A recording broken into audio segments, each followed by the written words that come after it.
سورہ سعد میں اللہ تعالیٰ نے حضرت ایوب علیہ السلام کے ذکر کو تفصیلاً بیان فرمایا۔ اس سے پہلے بھی ان کا ذکر آیا ہے 17ویں پارے میں، لیکن اس پارے میں قدر تفصیل سے آیا ہے، اور سورہ صافات میں کئی نبیوں کا ذکر آیا۔ تو حضرت ایوب علیہ السلام کون تھے؟ ایوب نام آتے ہی صبر دماغ میں آ جاتا ہے۔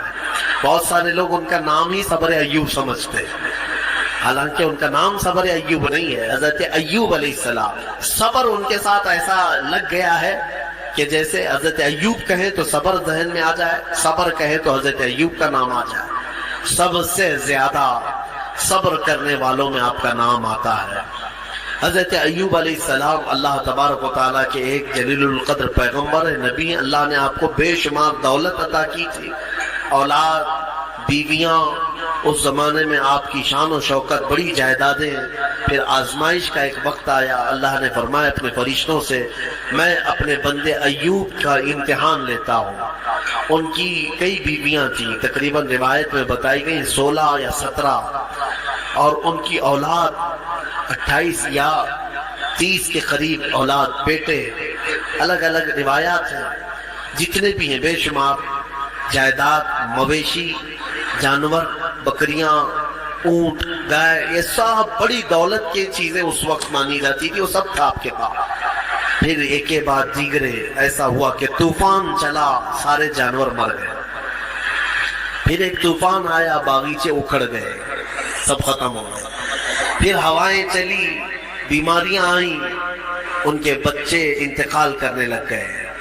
1 2 3 4 کرتے ہوئے جتنے بیٹے تھے سب انتقال کر گئے۔ بیویاں انتقال کی، کچھ چلی گئی۔ اس طرح ہوتے ہوتے یہ جو 4 سال تک کا عرصہ چلتا رہا، یہ 4 سال آپ کی آزمائش، سخت ترین آزمائش ہے۔ اور جب جب کسی کے انتقال کی خبر آتی آپ الحمدللہ کہتے ہیں، الحمدللہ، اللہ کا شکر ہے۔ میرے عزیزو، یہ سننا آسان ہے، پریکٹیکل لائف میں پتہ چلے گا۔ گھر کا ایک فرد بھی چلا گیا، آدھا گھر اجڑ جاتا ہے۔ حضرت ایوب علیہ السلام کے پاس سوائے ان کی بیوی حضرت بی بی رحمت، ان کے علاوہ کوئی نہیں رہا، سب چیزیں ختم ہو گئیں۔ صرف ایک وفادار خاتون ساتھ میں تھی۔ پھر اس پر مزید یہ کہ آپ کو بھی بیماری لاحق، آپ بھی بیمار ہوئے، اتنے بیمار، بخار پر بخار، بخار پر بخار، کہ جسم کا گوشت تک گلنے لگ گیا۔ سوتے بستر پر تو چمڑی آپ کی بستر پر لگ جاتی، ایسی تکلیف آئی۔ اور ان حالات میں ایک وقت ایسا بھی آیا کہ آپ کی زبان کٹ گئی، زبان کے اندر دراڑیں پڑ گئی۔ لاسٹ چیز تھی، زبان سے ذکر الہی کرتے تھے، باقی سب چیزیں کمزور ہو گئی تھی۔ تب حضرت ایوب علیہ السلام رو پڑے اللہ کی بارگاہ میں، یوں عرض کیا، رب انی مسنی الضر وانت ارحم الراحمین، اے میرے مولا، تکلیف مجھے پہنچی ہے لیکن تو سب سے زیادہ رحم کرنے والا ہے۔ یہ نہیں کہ مجھے کو کیوں، یہاں اتنے گناہ کر کے بیٹھے ہوئے ہیں اور بستر میں جا کر پھر بولتے ہیں اللہ مجھے کو کیوں کر رہا ہے؟ تیرے گناہوں کی وجہ سے اگر اللہ تعالیٰ دینے پر آئے کب کے مر جانا چاہیے تھا۔ اس رحمان نے تو بہت رحم کیا ہے۔ پھر لوگ یہ کہتے ہیں میرے ہی ساتھ ایسا کیوں ہو رہا ہے، مجھے کو ایسا کیوں ہو رہا ہے، میں نے کس کے ساتھ کیا کیا ہے؟ تم نے سب سے بڑا دھوکہ تو اللہ ہی کے ساتھ کیا ہے، اس کی پوری عبادتیں ہی نہیں کی، دوسروں کی بات میں چھوڑو۔ جس کی عبادت کے لیے آئے تھے وہی کمپلیٹ نہیں کیا، اور پھر پوچھتے ہو میں نے کیا کیا ہے۔ اگر اللہ تبارک و تعالیٰ عدل کرے، ایک نماز کے بدلے ایک ہاتھ چلا جائے تمہارا، تو بچے گا کیا؟ جتنی نمازیں چھوڑے ہو، جتنے روزے چھوڑے ہو، جتنی زکوٰۃ دبائے ہو، کئی لوگوں کے کیا کیا فرائض باقی ہیں، ان سب کی پاداش میں اگر ہر چیز تمہاری ایک ایک نعمت چھین لی جائے تو جسم میں بچے گا کیا؟ کچھ نہیں بچے گا۔ حضرت ایوب علیہ السلام نے یہ نہیں کہا کہ میرے ہی ساتھی، نہیں، بلکہ مولا ہاں تکلیف پہنچی اس زبان کو جس سے میں تیرا ذکر کرتا، لیکن تو سب سے زیادہ رحم کرنے والا ہے۔ یہاں تک ہے۔ اب مسئلہ یہ ہے کہ حضرت بی بی رحمت جو ہے، یہ ایک دن بازار گئی، وہاں شیطان جو ہے ایک حکیم کی شکل میں، ڈاکٹر کی شکل میں دوائیاں بیچ رہا تھا اور بلا رہا تھا کہ میرے پاس ہر مرض کا علاج ہے۔ خاتون تھی، دوڑی دوڑی چلی گئی اور اپنے شوہر کی بیماری بتائی کہ میرے شوہر ایسے ایسے بیمار ہے، کیا علاج ہوگا؟ ابلیس تھا، شیطان تھا، وہ داؤ عورتوں پر جلدی چلاتا ہے اور عورتیں جلدی شیطان کے چکر میں پھنستی نہیں۔ تو ابلیس نے کہا کہ چٹکی بھر میں تیرے شوہر کو صحیح کر دوں گا، وہ تو میرے بہت آسان کام ہے میرے لیے۔ کہا کہ اجرت کیا لوگے؟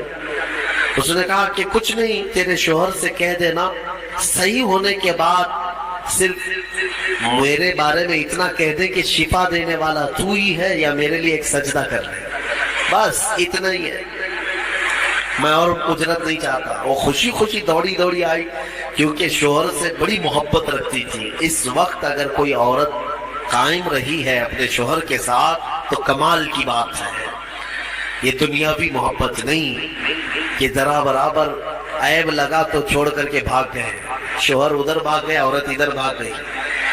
وہ وفا شعار خاتون تھی جن کی روحوں کی محبت تھی، وہ جمی رہی، آئی اپنے شوہر ایوب علیہ السلام سے کہا آج تمہارے علاج کا ٹھکانہ مل گیا، ایک حکیم ملا ہے مفت میں علاج کرے گا۔ کہا ایسے کیسے؟ کہا بس آپ صحیح ہونے کے بعد اس کو شافی کہہ دیں یا سجدہ کر لیں۔ ایوب علیہ السلام جلال میں آ گئے، کہا تو ابلیس کے پاس گئی تھی، وہ شیطان مردود لعین ہے، اگر اللہ نے مجھے صحت دے دی تو میں صحیح ہونے کے بعد 100 کوڑے تجھے ماروں گا، تو گئی کیسے وہاں پر؟ یہ نبیوں کے ایمان کی بات ہے، استقامت کی۔ کمزوری میں آدمی سوچتا ہے بھائی ایک ہی تو میرے ساتھ رہ رہا ہے، تھوڑا بہت اس کی رعایت کر دی جائے، اس پہ غصہ نہ کرو، اس پہ غصہ کریں گے یہ بھی بھاگ جائے گا، کون دیکھے گا؟ نہیں، وہ نبیوں کا ایمان ہے، استقامت ہے۔ اس بیماری کے عالم میں بھی قسم کھا لیا ایوب علیہ السلام نے، اللہ کی قسم اگر میں صحیح ہو گیا تو 100 کوڑے تجھے ماروں گا۔ ان کی بیوی رونے لگ گئی، کہا مجھ سے غلطی ہو گئی، خطا ہو گئی، معاف کرے۔ یہی وہ آخری وقت ہے جب ان کی زبان پر یہ جملہ آیا، اے اللہ تو ارحم الراحمین ہے، تو ارحم الراحمین ہے۔ اللہ تعالیٰ فرماتا ہے فاستجبنا لہ، اسی وقت ہم نے ان کی زبان کو قبول کر لیا، اور پھر اللہ تعالیٰ نے وہی بھیجے، کیا کہہ کر کے؟ اللہ تعالیٰ نے فرمایا ارکض برجلک ھذا مغتسل بارد وشراب، ایوب اپنا پیر زمین پہ مارو۔ انہوں نے پیر زمین پر مارا تو ایک نہر جاری ہو گئی، پانی کا ایک کنواں نکل پڑا، چشمہ نکل پڑا۔